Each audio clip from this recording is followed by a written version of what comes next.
Well, we're giving you an insight into the action going on in our state government this morning. It is part of our partnership with Arizona Capital Times newspaper. And this morning, Jim Small joins us live. Jim, good morning.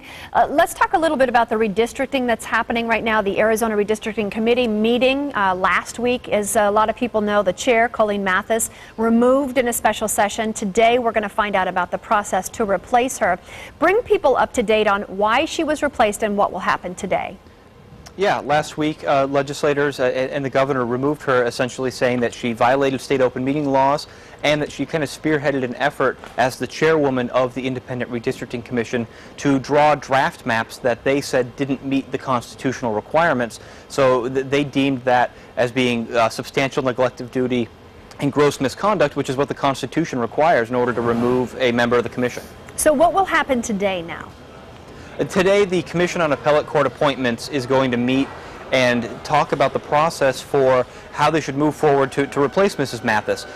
They have 30 days to select 3 people and forward those names on to the other 4 redistricting commissioners, and at that point those commissioners will then look at those 3 people and decide which of them that they want to lead the panel. Okay, so while that's happening, let's also talk, tomorrow, big election day, of course.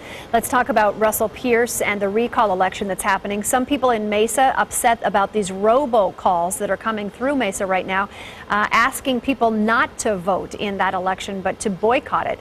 Bring people up to date on that as well.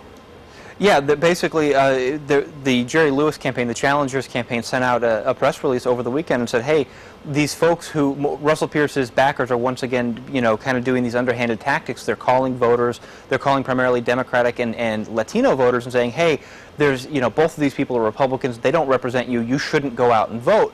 And the Lewis campaign says that this is basically a dirty trick.